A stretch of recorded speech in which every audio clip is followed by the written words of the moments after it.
வினோத், குறிப்பிட்ட இந்த வாக்குச்சாவடியில் முதலமைச்சர் வருகையை ஒட்டி துணை ராணுவத்தினர் பாதுகாப்பு எந்த அளவில் போடப்பட்டிருக்கிறது? பொதுமக்கள் வாக்குப்பதிவு செய்ய எந்த ஒரு தடையும் இல்லாமல் எல்லா ஏற்பாடுகளும் செய்யப்பட்டிருக்கிறதா? நிச்சயமாக அந்த சிலுவம்பாளையத்திற்கு உட்பட்ட அந்த ஊராட்சி ஒன்றிய தொடக்கப்பள்ளியில் தான் முதல்வர் வாக்குச்சாவடியாக அமைந்திருக்கிறது. அந்த வாக்குச்சாவடியில் தான் தற்போது முதல்வர் அவர்களும் நீண்ட வரிசையில் நின்று கொண்டிருக்கிறார்கள்.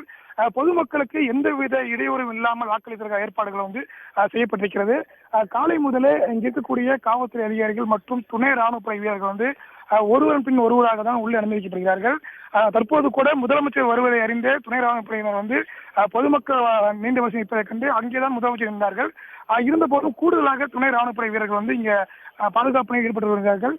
ஏனென்றால் அதாவது இந்த வாக்குச்சாவடியை பொறுத்தவரை 1100க்கும் மேற்பட்ட வாக்குகள் தான் இந்த வாக்குச்சாவடி மையத்தில் இருக்கிறது. அதனை முன்னிட்டு தான் அந்த மக்கள் தொகைக்கு ஏற்ப, அதாவது வாக்காளர்களுக்கு ஏற்ப இங்க பாதுகாப்பில் ஈடுபட்டு வருகிறார்கள். இந்த சிலுவம்பாளையத்தை பொறுத்தவரை பார்த்தோம் என்றால் அந்த நெடுகுளம் என்று சொல்லக்கூடிய ஊராட்சிக்கு உட்பட்ட அந்த 4 வாக்குச்சாவடிகள் இருக்கிறது. அதில் ஒரு வாக்குச்சாவடியாக தான் இந்த சிலுவம்பாளையத்துக்கு சொந்தமான இந்த வாக்குச்சாவடி இங்கு இருக்கிறது.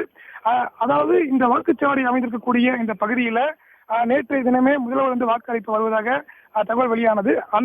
அதனை முன்னிட்டு தான் இங்க இருக்கக்கூடிய காவல்துறை அதிகாரிகள் மற்றும் துணை ராணுவப்படை வீரர்கள் இந்த வாக்குச்சாவடி முழுவதும் காவல்துறை கட்டுப்பாட்டுக்குள்ளே கொண்டு வரப்பட்டதுன்னு சொல்லலாம்.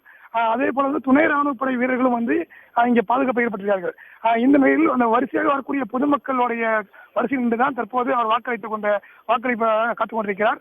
இது ஒரு புறம் இருந்தாலும் கூட அந்த காவல்துறைய பாதுகாப்பு என்பது பார்த்தால் அந்த முதலமைச்சர் இல்லத்தில் இருந்து வாக்குச்சாவடி சுமார் 600 மீட்டர் தொலைவில் அமைந்திருக்கிறது.